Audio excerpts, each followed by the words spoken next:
All right, so welcome everyone. I am delighted that you have joined us for today's webinar titled Fixing Our Broken Transit Planning Process. My name is Dr. Hillary Nixon, and I am the Deputy Executive Director of the Minetta Transportation Institute at San Jose State University. MTI is a university transportation center that leads 4 multi-university competitively selected consortia: the Minetta Consortium for Transportation Mobility and the Minetta Consortium for Equitable, Efficient, and Sustainable Transportation, both funded by the U.S. Department of Transportation's University Transportation Centers program. The California State University Transportation Consortium, funded by the Road Repair and Accountability Act of 2017, otherwise known in the state of California as SB1 or Senate Bill 1, and the Climate Change and Extreme Events Training and Research Program, funded by the Federal Railroad Administration.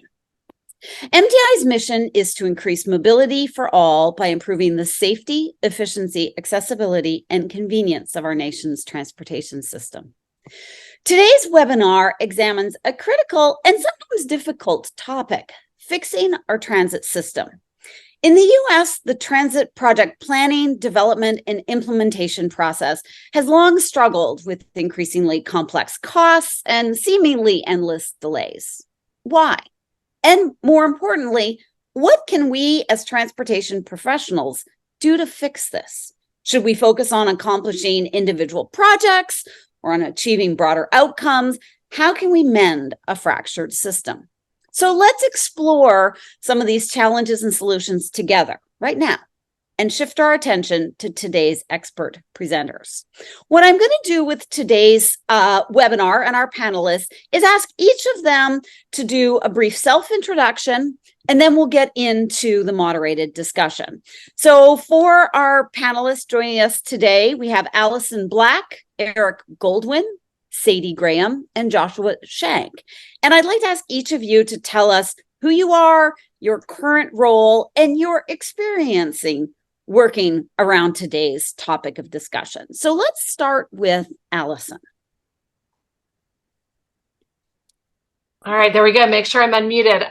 Good afternoon. It's a pleasure to be here, or good morning. My name is Alison Black. I am Chief Economist and Senior Vice President at the American Road and Transportation Builders Association. So we're a federation-style association. Our members include all the firms who design these structures, many of the owners, as well as contractors, the research community, anybody involved in transportation construction, which of course is going to include highways and bridges, but also transit. All the different modes are represented, and that's what our members do. So I've been with ARTBA for over 20 years, and I track a lot of the market trends that I'm sure we'll get into today, especially regarding transit, contracts, work coming out, and work underway, and some of those trends that we've seen over the last few years. So happy to be here. Thanks so much, Alison. Let's turn now to Eric Goldwyn. Eric, could you do a brief self-introduction, please? Sure. Good afternoon for me. I'm in New York. My name is Eric Goldwyn. I'm a professor at New York University. So I don't actually do anything related to construction or building, but I study the cost drivers of transit projects. And my team at NYU, we have a website called transitcosts.com, and it has a database of about 900 transit projects from around the world, and it has sort of headline costs. And we've done some in-depth case studies on several projects, and we have some recommendations on how to speed up project delivery and reduce costs. So I'm excited to be here. Great. Thanks, Eric. And I see that your website, we've just popped that into the chat for anyone who'd like to go check it out. So let's turn next to Sadie Graham. Sadie, could you please do a brief self-introduction? Yeah, good morning. Hi, thank you. I'm Sadie Graham. I work at BART, which is the San Francisco Bay Area Rapid Transit. I'm leading the Link 21 program, which is sponsored by BART and Capital Corridor, which is the intercity passenger rail service in our region. I am working on Link 21, which is a project which is a new rail crossing of the Bay which is intended to integrate sort of the intercity passenger rail, commuter rail, and transit system that we have here in the 21 county Northern California mega region. So we are in the beginning planning stages of this project. So I can speak from my experience leading the planning effort, and then my hopes for how we can implement this project in the future. So thank you for having me today. Oh, thanks so much for joining us, Sadie. And let's turn next to Joshua Schank. Joshua. Hi. Joshua Schank with InfraStrategies. I'm a managing principal here. We're a small consulting firm that works primarily with public transit agencies around the country, both on large capital projects, as well as strategic planning and technology and innovation. My background is that I was the Chief Innovation Officer at LA Metro for 6.5 years, and in that role played a substantial role in the planning of several large capital projects, primarily from the perspective of thinking about bringing private capital to bear on those projects as a method for reducing cost and potentially reducing the time involved in the project. So Emma Huang and I wrote a paper with Mineta about this topic, and that's what I'm here to talk about today. Great. Thank you so much, everyone, for the introductions. I did get a note in the chat. I think there's a couple of audio issues. So maybe for Eric and Joshua, if you can make sure that your volume is turned up as much as possible. I'm hearing everyone just fine, but just in case. And for our audience member, William, if you're continuing to have problems, let us know. It might be an issue on your end as possibly.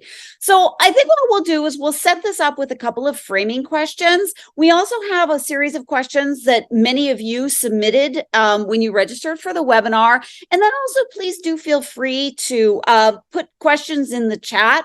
We will be recording this, and we will have a link available that we'll send out to all participants who registered, as well as post on our website. So let's start with a framing question, and I'll ask this for each of you. Starting actually maybe Joshua with you, and we'll go in reverse alphabetical order.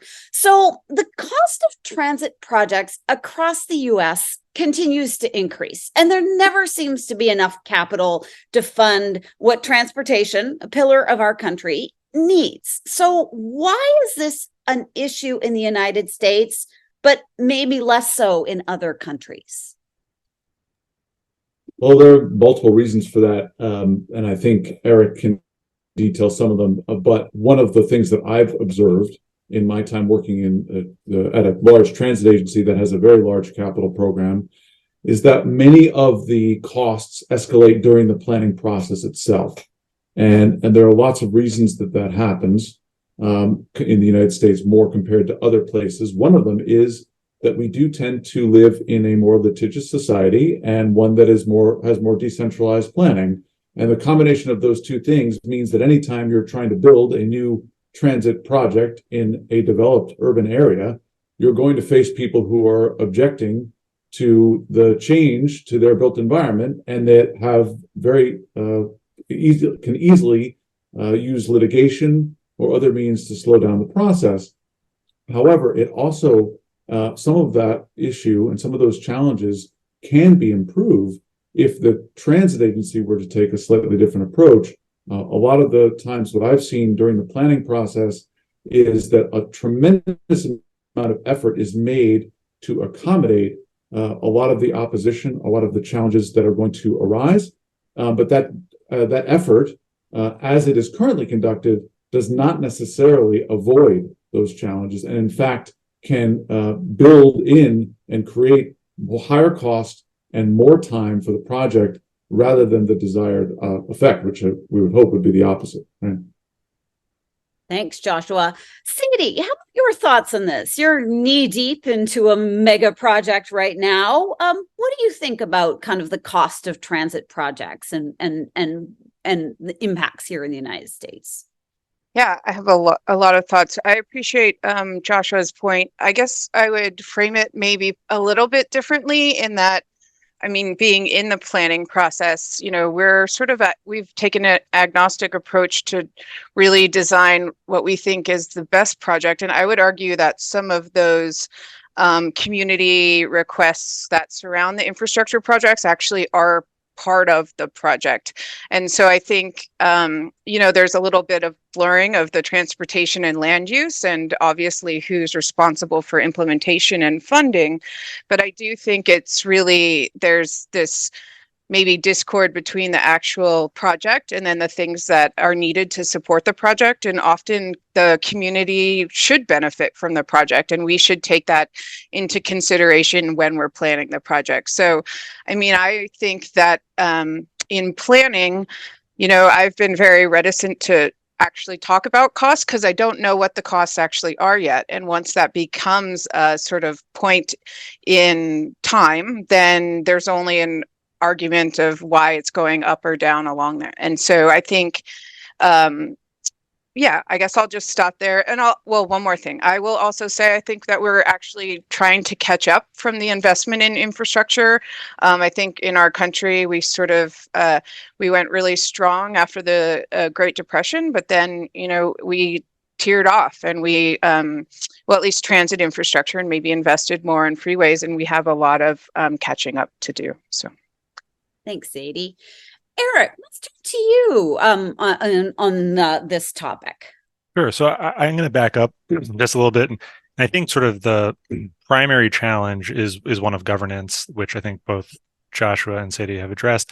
But I think it's really about the challenge of a regional transportation system and regional transportation agencies that have board members and constituents that have very local interests, and sort of how do you reconcile those two things when you're saying, I want to build, X, Y, or Z between these three jurisdictions, and then you have a council member from, jurisdiction 1, 2, and 3 saying, well, maybe you put that in a tunnel over here, or you run it over there. And so you end up really developing a project that's not so much a transportation project, but is trying to sort of accommodate all these challenges. So I think sort of like that is one of the real structuring challenges. But then I think within the process, you have issues related to third-party coordination that becomes very challenging for many of the same reasons that the regional and local issues arise. And then I think a lot of our design choices are extremely expensive. And then finally, we just do things really slowly compared to other parts of the world. Some of that is very reasonable, of course. But I think we could probably do better on some of those things. And if you have, high wages and you're moving very slowly, that all sort of interacts for a more expensive project. Thanks, Eric. And then Alison. I would just add to what everybody has said. I think they've really covered those key things. You have a number of different stakeholders, a pretty lengthy environmental review and planning process, which, there are safeguards, and those are important processes to have in place. But all of those things are going to add time and add risk to certain projects. And that is going to be priced into not only the initial bids that you see on projects, but then all of those delays and additional times can really add to that cost. Mentioning labor, rising material costs, any trouble getting materials, that's been an issue the last few years for some of the bigger projects. So those are all challenges that are going to factor into that. Thanks so much, Alison. So let's turn to one more framing question. And Eric, I maybe I'll start with you on this one, because I'm really interested in this website that you have and the research that you've done on this. So thinking about the increasing costs of transit projects and, impacts leading to delays, scope reductions, what are you seeing, or what ideas are coming through your research and your investigations in terms of specific solutions that can be implemented to reform and improve the transportation system planning process in the United States? Sure. Well, I think the first thing, obviously, is not to have a background on your Zoom like I have versus the rest of you. No, I'm kidding. I think you need champions in elected life who stand up for projects through thick and thin, right? So oftentimes you have elected leaders who will champion a project at the outset, but then will, be critical and will push on the agency to accommodate, constituent X, Y, and Z on a lot of things. Another big thing that we think is important is sort of internal capacity at agencies, the ability to sort of lead some of the planning process, to do some of the preliminary engineering, early design work, not to do everything, and then also to manage it effectively, right? One thing we see in the US that we don't see abroad and is actually illegal in many countries and cities we've looked at is you have consultants managing consultants. And I think this is sort of a big problem. And a lot of consultants that we've spoken to say that this is a big problem because, they're very risk averse. They don't get necessarily the clearest direction from their clients. And so you just end up studying a million different things. I'll give one very brief example. We did a case study on the Green Line extension up in Massachusetts. And during, I think it was the public hearing, maybe it was during the draft EIS. I don't remember the exact stage, but someone was like, well, why don't you build it in a tunnel? And so if you don't know, the Green Line extension is in an existing freight and commuter rail right of way. And the MBTA was like, yeah, we should study that. And they studied building a tunnel under an existing right of way. The VHB, I believe, was the consultant. And for however many months it took and however many millions of dollars, they concluded, which I think anyone here would say, yeah, it's too expensive. It was going to be, I think, like $3 or $4 billion. And then they sort of kicked out that idea. But that was just one person recommended it at a meeting. And there was not sort of a structured pushback to say, well, that's not a feasible recommendation. So I think, that's a big piece. And then going back to the design piece, in our research, looking at stations in LA, New York, in particular, they're just way over designed relative to other parts of the world. And specifically in terms of, back of house space, right? So you have a platform that's say 300 feet in LA, 600 feet in New York, but you have station boxes that are, twice as big, 2.5 times as big. Whereas in Europe and in Asia, you see, 5% to 20% bigger. Now there are reasons why it's bigger that are justifiable, but it just is more expensive. And is that added cost reasonable? And do we ever talk about it? And the answer is we don't, because no one understands these things. Thanks so much, Eric. And I love that you brought up that really concrete example from the Green Line. Alison, you represent, ARTBA and this large association membership who are working on these kind of projects. What are some of the things that you are seeing across your membership in terms of solutions to improve this process in the United States? Yeah, I think you've seen some action from Congress with the passage of the Infrastructure Investment and Jobs Act, the IIJA. Not only was there additional funding for projects in there, which of course is always helpful, but also trying to streamline that environmental review process. And I think especially for some of these big projects, that's one of the key areas where it can just add time and delay and cost to that bottom line for the projects.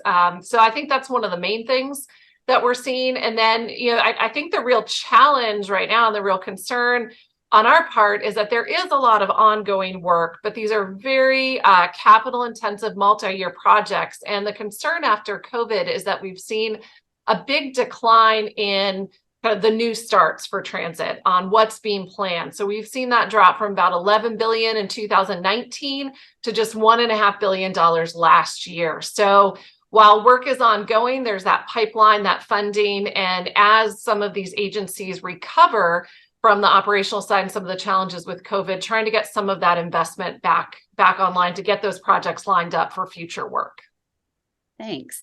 Josh, turning to you, because to a certain extent, this webinar and bringing all of these folks together for this discussion really was inspired or spurned from the perspective that you wrote with Emma Wong. So what are your solutions, recommendations in terms of reforming and improving this transit system planning process?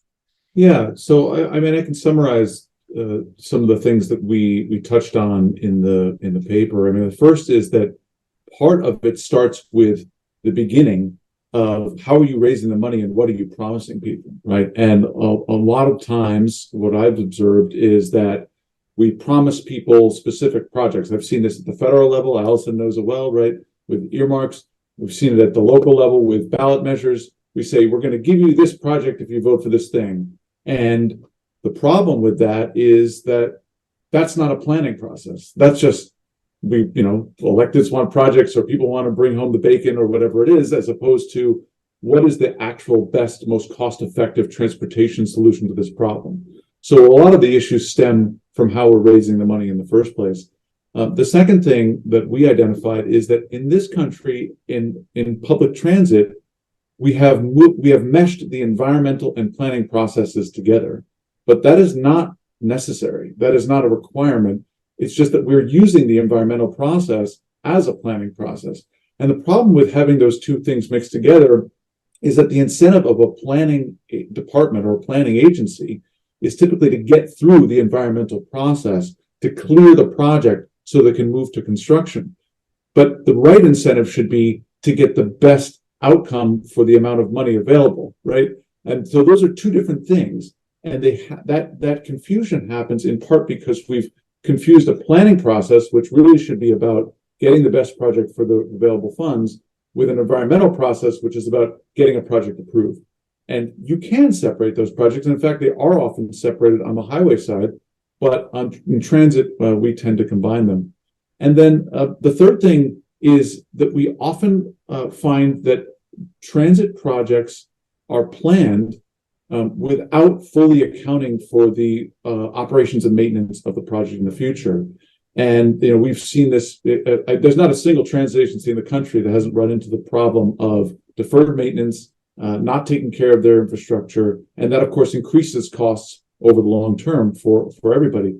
So one of the ways that you can avoid that is to bundle the operations and maintenance into the project cost and structure from the very beginning. One way to do that is through a public-private partnership, which we've seen some success with that, especially in other countries. But it doesn't necessarily have to be through a public-private partnership. The idea is that the whole project team should be integrated up front. That means planning, construction, also operations and maintenance. They all should be part of the same team from the get-go, and they should be part of a project charter that says these are all the things we're going to work together on going forward, and that there should be a performance measurement, not just related to the actual construction, but for the outcomes of the project and how well it is operated and maintained over a period of time. So I think those three things have real potential as far as improving the planning process and reducing costs.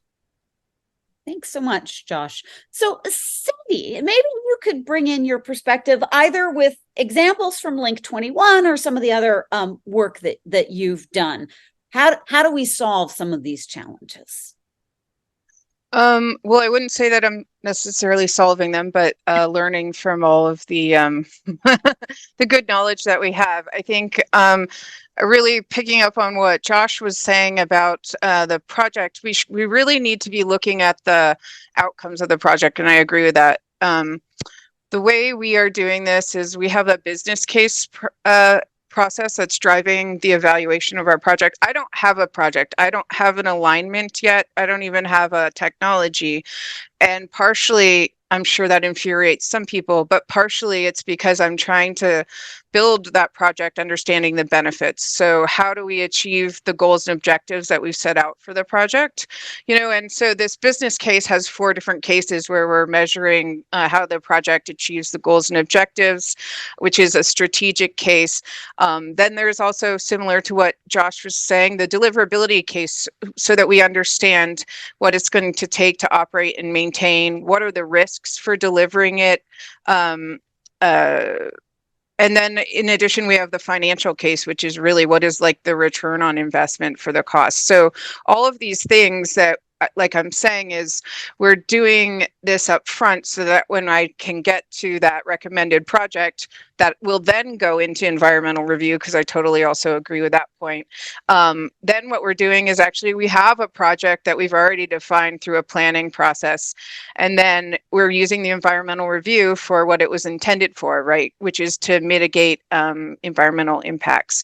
Hopefully, though, we will have sort of pre-mitigated some of those environmental impacts because we've done our due diligence in terms of developing the project. And then at the same time, I think that there's a lot that can be said. I think the report that came out made the point of early engagement with communities is really important, because if you don't do that, then the naysayers will come out against you at the end during this litigious sort of environmental, at least especially in California where we have CEQA and NEPA. And so it's really important to get those stakeholders to be a part of your project in building the project. And I guess I see the difference of governance. There's definitely the political sort of push to get certain things in and out of a project, and I think I see that as a little bit different from engaging with the community to make sure that you're getting the right project and the right benefits. I'll stop there, but Great. Thank you. Well, thank you all. So I think now what we'll jump into is we've gotten a couple of questions from the audience. I have some of the pre-submitted questions, but one of the audience submitted questions is kind of an interesting one, because I think a lot of times on these big projects, you tend to have a small number of bidders and little competition. So are there strategies that you could recommend to increase the competition, to make this, when there probably are a limited number of firms that might have all of the skills, the expertise, the capacity to take on some of these bigger projects? I'm going to jump and maybe put Alison, see what you think, coming from the ARTBA perspective. How do we increase competition in bidding for some of these projects? Yeah, I think what you said, that's part of the challenge, is that some of these projects are quite complex. So the expertise and the experience that's needed, I think you see that definitely lower the number of bidders. But I think anything that can help to, sometimes these projects are broken up. We can see that depending on, some projects are done in stages, so that might help. But I think part of that challenge is that some of these, as we said, are so big and complex that that's naturally going to lower the number of bidders that are qualified to deliver the projects. Thanks. Any other panelists want to jump in on that one? Eric. Yeah, I think it's about contract package size. So I think, sure, every mega project is complex, but you don't need to bundle everything into one multi-billion-dollar, design build contract. You can have smaller design build contracts. You can have smaller design bid build contracts. But what that translates to is you have to be able to manage those packages effectively. And in our work, transit agencies say that that's really hard. Internationally, again, places that have lower costs, Italy, Spain, Chile, South Korea, they talk about, yeah, it's hard, but that's what you have to do, because otherwise you don't get enough bidders. And the truth of the matter is, right, even if you do one large contract, one bid, they end up subcontracting out to like 100 different people anyhow. So they're just doing all that management. And so the assumption is that maybe they're better at it than the public sector, but I don't think that's, on its face true. Thank you. So I think one is, it's kind of an interesting, or maybe a topic to explore, is kind of thinking about how do we do a better job of connecting some of our more sprawled, distant suburban communities to downtown metropolitan areas using transit, considering multimodal investments. I think a lot of times we focus on highway projects, but how can we start thinking about a different way of getting people from our suburban communities to our downtown metropolitan areas using transit? Joshua, would you be interested in tackling that one first for us? Yeah, I mean, I think this goes back to a couple of points. One, just building on the issue we were just talking about with respect to getting enough bids. Part of the reason that we don't see the kind of bids that we would like is that the discussions between public and private sector are often very restricted by risk-averse procurement offices or potentially by law. And that means that you can't have the kind of interaction that would help make sure that you're putting out an RFP that has real potential for bidders. So one of the things we did at LA Metro is we had an unsolicited proposal process that allowed people to submit, private sector to submit ideas for how they would potentially do a project. And this had two effects. One is that it created a dialogue between public and private sector that was allowed under the policy, that made us create a bid that was more likely to have respondents. And in fact, we had multiple respondents when we did very complicated large infrastructure projects, in part for that reason. But the second thing it did, and this goes to your question right now, Hillary, is it created a portal for innovation about how to build these projects in a different way, right? So it wasn't that we were saying we have to build this project in a specific mode, in fact, or even a specific alignment. We were saying, look, we want to get to these outcomes. We want to get to people from this place to that place more efficiently. What ideas do you have? And we got lots of different ideas that I think transit agencies typically wouldn't consider, including the ideas that have been implemented, like our demand responsive Metro micro program that is now in place at LA Metro, but also an unusual idea for the Sepulveda Transit Corridor, looking at a monorail option for that could potentially save a lot of money. Now, I'm not saying that those things are the answer everywhere or even in Los Angeles, but the idea that there should be a portal through which these new types of innovations can come in is really critical, and we found generated a lot of new thinking about major transit projects in Los Angeles. Josh. So for the other panelists, I'd love to kind of expand on this idea of innovative solutions. Alison, do you have something? I'll jump in there. One thing too, thinking about transit, there are a lot of different transit options out there. So in Florida, they've had some success with when they're redoing highways, reworking on some major corridors, adding options for bus rapid transit and making that work in the system. So it's not always the bigger capital systems we're talking about, but some of those other approaches that I think can help with that overall goal of getting people where they need to go and providing those options as well. Thanks. Sadie. Yeah, this is a great question. I think it's particularly one of the things that we're trying to do for the 21 county northern mega region. But I think the answer is really, in addition to the things that were said, is also just understanding what the passenger experience is, so that we make sure that passengers want to choose transit to get out of their cars, right? So we need to have an integrated network, which I think is not easily done, but I think it can be done within different modes. So it can include bus, it can include rail, it can include transit. I'm not convinced on monorail, but we can talk about that at a different time. Just kidding. But I think it's like looking at the network in this integrated region or integrated way from the passenger's perspective. And, getting back to one of the original comments, the regional transportation governance doesn't necessarily always look at it in making an efficient system. It often looks at it sort of as this piece of a project and this piece of a project, which then sort of does get into the politics and the money. And so I think it's really, again, seeing it from what it's going to take to get people on the trains or buses in order to want to make that choice for those that have the ability to have a choice. Thanks. So, Eric, I'm going to start with you on this next question, because again, you've had kind of done a lot of research on transit project costs and things like that. And there was an audience question that I kind of asked the question about how can we learn lessons from projects that have gone awry. The audience member Hans mentions the Bay Bridge Eastern Span that went off budget, off schedule, but I'm sure there are many examples across the nation in terms of projects that have had some budget and schedule challenges. And that what are some of the lessons that we can learn from these experiences?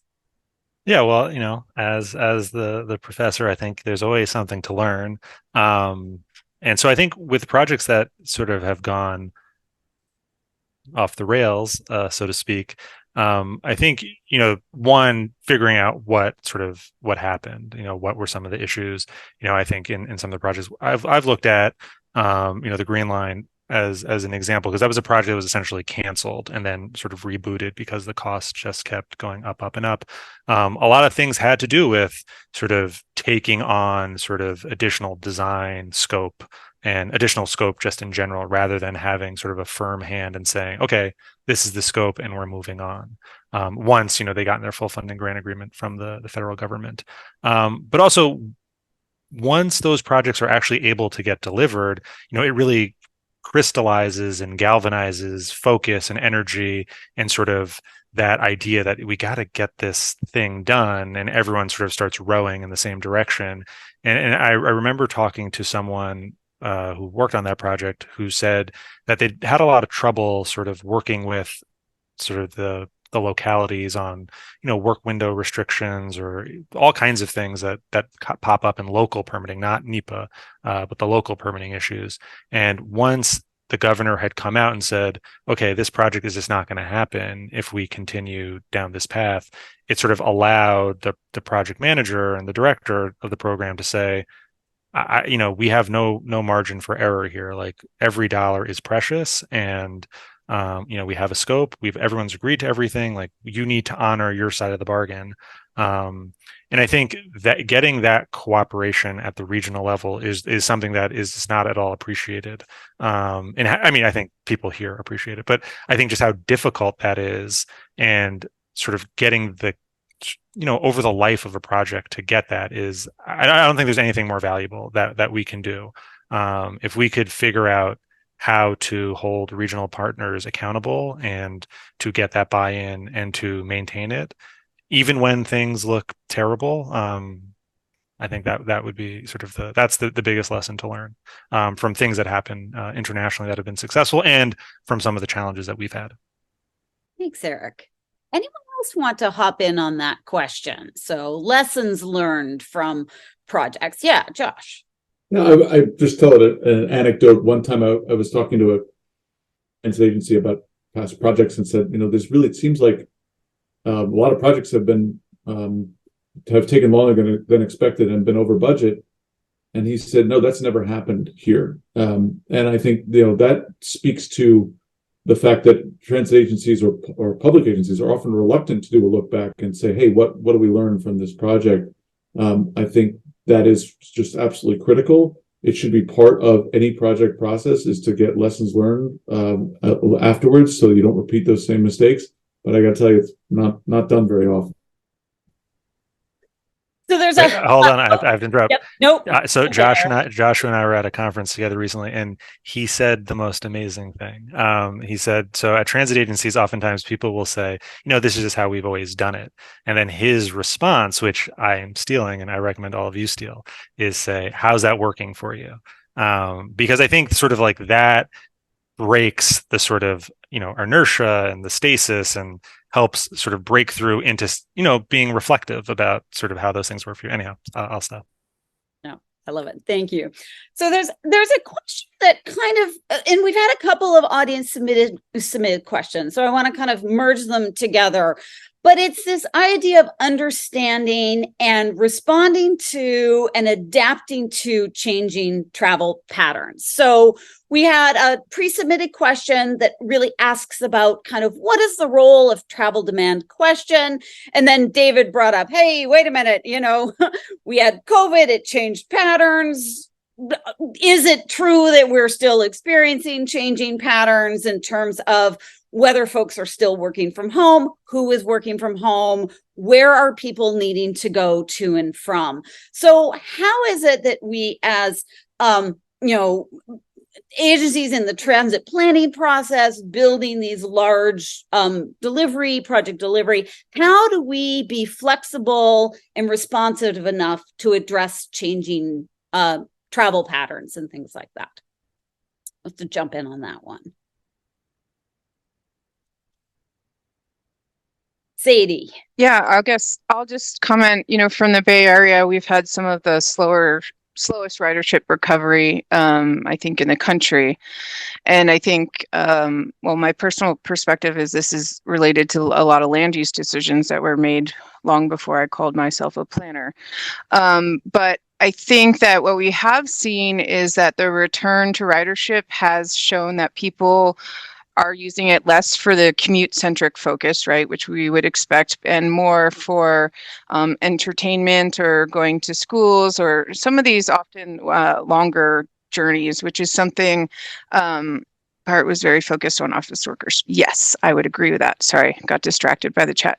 And so I think one of the things that we have to think about is, and we've asked people and they've told us that they are interested in transit, to achieve a lot of these trips that in the past I think we didn't value as much, right? We did, at least in the Bay Area, I think value the commute trips a lot. And so again, I think that's like looking at the passenger and what they want. I think when you're planning for long-term changes, what you need to do, and if you're lucky enough to have a travel demand and land use model, is you need to just test those projects against as many uncertain futures as you can, right? Because none of us predicted COVID-19, and I don't think any of us, well, somebody did, but I didn't.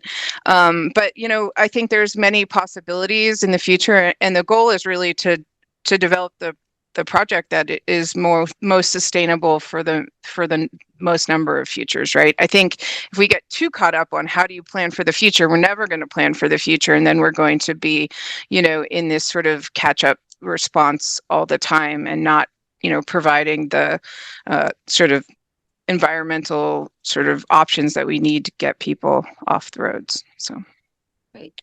Any others want to pop in on that? Joshua? Yeah, I think that the key point here is that pre-pandemic transit, I think, Sadie was kind of getting at this. Pre-pandemic, transit did not make the effort to capture trips outside of the commute to the extent that it really should. And I think that is something that's somewhat unique to the United States, right? It was like we had this concept of transit being a way to get more people into downtown as opposed to a way for people to get around, right? And so there's an entire market of potential transit trips that the industry has largely ignored pre-COVID, and still now it's just become worse because we were so counting on this one bank of trips, which was 5-day-a-week downtown trips. And transit systems were built all around that, and now those are most not coming back, and they're not what they were. So just as we should have been pre-pandemic, now we need to think about how do we capture all those other trips? How do we get those off-peak trips? How do we get those trips that are not necessarily to downtown? And there's tremendous potential there, but we just have to think about structuring our systems that captures those trips. And you're already seeing that with a lot of commuter railroads that are starting to say, hey, we're not going to do just peak trips downtown in the evening and the morning. We're going to do all-day service at regular frequencies that people can actually use. And I think that model is going to be taken throughout the transit industry because it has to. Yeah, and I'll just one more thing. I don't think in that line of thinking, we also didn't really think about those who are transit dependent for whatever reason. And I think that it's really important to understand what their needs are, and in the past haven't been as prioritized or even understood as they should be now. Thanks. So there's a question in the Q&A, and there were a couple that were submitted early that focus on the VTA constructed BART Phase 2. And we don't have anyone from VTA here with us on the panel to be able to respond specifically. But I think it's getting at a bigger question that is, when specific projects have these really significant kind of increased costs, substantial delays. And Alison, I want to kind of maybe jump to you on this. What are some of the reasons, just in general, as you've been, overseeing and watching this industry for a while, what do we typically see as some of the reasons for like the increased costs, particularly in recent years in some of these large projects? Yeah, well, certainly, especially in recent years, you just have material prices like much of other prices throughout the economy. We all go to the grocery store. Things cost a lot more today than they did a few years ago. That has absolutely been the case with construction materials, particularly transportation construction materials. We've seen those grow by 10 to 20%. So right there, That has been a significant cost increase over the last few years, but it's also just the general time value of money. And that's not a new concept. When you have, we had the Purple Line out here, a transit project that was delayed because of a lawsuit. And then so there are cost overruns, you're still paying for things even when work is not getting done. So there is just things go up, the costs go up as more time passes and things are delayed. And then there's a question of how, depending on the contract, how that's structured, how that risk is structured, who's paying for that. So those are all things that can contribute. But luckily, I think material prices overall have started to stabilize. They are not going down, but that has definitely been an issue the last few years. Thanks. Anyone else want to hop in on that? Eric. I think so Sadie can avoid this since she's at BART and they're not in charge of the project. That's important to remember. But I think a lot of the issue, right, is you have very early conceptual designs that are not sort of stress tested. The engineering is pretty light, and things change over time. One of the challenges, and obviously, I'm part of the problem here, but when you put out a cost and a price tag early on, knowing that you have, there's 50%, contingency popped on top of everything because, things can change. It's hard. I'd say it's unfair to sort of judge the initial price that is quoted. And so things change, and obviously your cost estimates get better and you refine things and you realize, you needed that, I don't know, whatever, platinum escalator. And I think the other thing on the VTA project in particular, they've chosen sort of a little bit of an untested construction technique in this part of in America with the large bore tunneling. And again, station sizes are just gargantuan. I mean, BART trains are long, platforms are long, like that's not a problem, but the boxes are really tall, are really big. And when you're doing something deep mining, that's the most expensive construction technique. And, it all just adds up. And I'm sure there've been work window restrictions thrown on top of it and things like that as they've sort of played out those details and scenarios, it just adds up. Yeah. Oh, and also one other thing, because, Alison mentioned the Purple Line in Maryland. The other thing that I know happens sometimes is regulations change, during the project, and you have to adjust to those. I think in that case, it was retention ponds that ended up, adding hundreds of millions of extra dollars to that project. So thank you both. So there's been a couple of questions, and I really like this idea of getting your perspective on, so what's next? What is the future of public transit? Whether in kind of traditional delivery modes, more innovative. So, where are we going next? What is the future? Maybe, Josh, start with you. What do you think about the future of public transit? Well, I see where people are going that I think is positive. So let me talk about a few of those things. I mean, one is, I think we're seeing more and more places that are building transit projects looking at bus rapid transit as a real alternative to that's potentially lower cost, higher benefit, and more flexible. So getting at the issue of when are people going and where are they going, BRT has real potential to do that, and we're seeing a lot more places thinking about that as a potential solution. We're also seeing a lot more places looking at microtransit as a way to get better coverage of an area, provide better service, customer service to low-income folks particularly, and a way to improve frequency and get more people into those off-peak trips. And then finally, I think that on the permanent, large infrastructure side of things, in terms of rail, I think what we're seeing is there's a recognition that rail cannot just be built, or should not just be built to satisfy a larger political need, but that instead it should be focused on whatever outcomes you're trying to achieve. And we start every project we do, including strategic planning and capital construction and microtransit and everything else we work on, we start by saying, what are you trying to achieve with this project? And that simple question and setting out what the specific goals are for your project can actually have some real benefits in terms of cost and in terms of getting a project people actually want.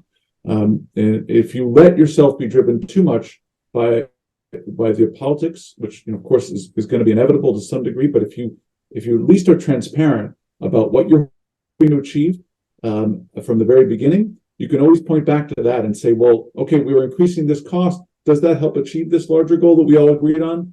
Well, maybe we shouldn't increase this cost. And it's a way to keep the project in check over the long term. Thanks, Josh. Others, what do you see as the future? Maybe Sadie.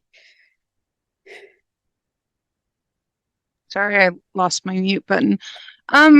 Well, I think that in terms of delivering projects, one of the things that we've been trying to do to sort of be a little bit more, I think, strategic and deliberate in developing a project is we've brought into our planning this stage gate process, which is really opportunities where our decision makers are making a decision so that we can sort of put other decisions behind us. No, we're not looking at a monorail, and then hopefully we don't have to do it again in the future. And so it's adapted from the GRIP system in the UK, and so it's a little different because we have different governance structures. And so I think it is going back to the sort of very beginning of the conversation, really, it's linked to governance and making sure that we understand who has the responsibilities to make what decisions. But then I think it's also to sort of lock into those decisions. And at the same time, it allows you to sort of identify those key issues that could drive the cost and schedule up, and then sort of hopefully developing strategies to mitigate them earlier in the planning process and avoid some of those risks. Thanks, Sadie. Alison, did you want to jump in on this? Yeah, I would just say that, transit is absolutely a vital part of mobility in this country, and thinking about the transportation network as a whole. And I think that really needs to be part of it. We've talked about that a little bit, but we've tracked thousands and thousands of ballot initiatives, state and local, over the last 20 years. And there's tremendous public support for these ballot initiatives. And I think that just underscores how important that mobility and those options are to the traveling public. And I think we're going to continue to see that support going forward as well. And that's an important part of the funding structure, particularly for local transit agencies. Thanks, all. So I want to jump back to a couple of the audience questions. So there's a question that came through the Q&A as well as was submitted earlier about kind of, working effectively with external stakeholders, whether those external stakeholders are your community residents and community organizations, external stakeholders related to kind of the legislative process. So, what are some of the best ways, your recommendations, your suggestions for working with external stakeholders and the different types of external stakeholders? Sadie, maybe start with you on this one, because I'm sure, one of the challenges or one of the experiences you're facing is working with different stakeholders on the Link 21 project. Yeah, I mean, I think it's working with them as early as you can. I think there's a tension there because, I am working on a project that has a really, really long lead time, and there are some really near-term critical issues that not only transit agencies are experiencing, but local jurisdictions, right? And so it can be a hard conversation. And I think, you need to be as transparent as you can. And I think clear about expectations. I think Joshua was talking about project charters and such. So you really understand sort of what responsibilities fall to what agencies or jurisdictions. I think it's particularly hard for our project because we're thinking about trying to integrate different transportation networks that aren't necessarily interoperable or don't even fall under the same federal funding agencies of the government. And so I guess it's just, I would say as early as you can. And then one of the things we're trying to do, like we applied for a federal state partnership grant through the FRA. And in that application, we included a chunk of money so that we can essentially pay UP to come to the table and take us seriously and participate with us. And I think that's one of the things, I mean, I know we're talking about transit, but for like intercity and passenger rail, when we're trying the example of, when we are sort of a lessee on someone else's right of way, then it's hard to get people to come to the table necessarily and work with you. And so that's just an example of, and you can't ask them to do it for free necessarily. So how can we set up the initiative or the incentive for them to come to the table? So Thanks. Josh. Yeah, just a couple of comments on this. I mean, one is that the typical approach to engaging with the community or with the public or with stakeholders is often that the maligned dad approach, right, where you decide, announce, defend, and that's something that just doesn't work. And the example of how the environmental process might cause us to check a box and say, look, we engaged the community, we told them about the project, they yelled at us for a while, and then now we're doing the project.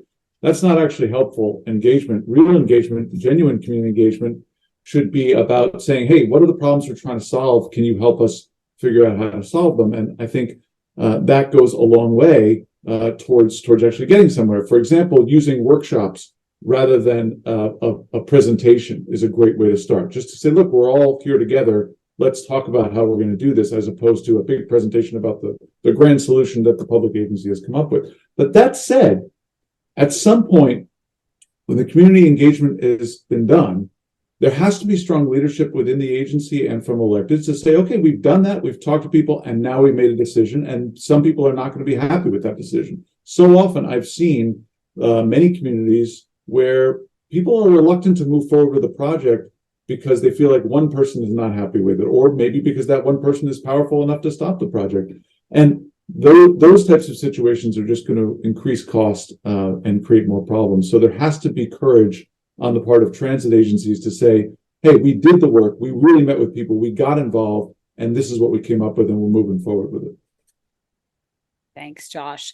So, Alison, one question I'm going to start with you on, and it's the question that was submitted earlier, but it's fundamentally, what recommendations would you have from your perspective related to USDOT, FTA, federal policy and regulations? So what changes would you suggest could improve the transit planning process? Yeah, I mean, absolutely continuing to streamline that environmental review process. That's key no matter the project. And also the funding, that is a big issue. And actually, when you look at the data, over 40% of transit capital investment is actually federal funds. So continuing to support that federal investment piece through the Infrastructure and Jobs Act, through the federal process, like right now, the appropriations process, we've got a bill in the Senate, a bill in the House. Well, the House actually cuts the capital grants program. So there are those things to be aware of as well that can continue to support the investment that's needed at the federal side. And as I mentioned, I think you're going to continue to see at the local level, those ballot initiatives continue to get that funding. But that environmental review process and putting some sort of parameters on the time where litigation can occur are two things that I think would be extremely helpful for these bigger projects. Great, thanks. So I know we are rapidly running out of time, and I want to personally apologize. I have so many additional questions that I could ask our panelists, and I know that there have been a few more added in during the live Q&A. So I know we are not going to get to everyone. I want to thank all of the audience members for their questions. I wish we could get to everyone, but I want to leave with one last question, and I'm going to have each one of you respond relatively quickly to this question. So and let's start maybe with Joshua.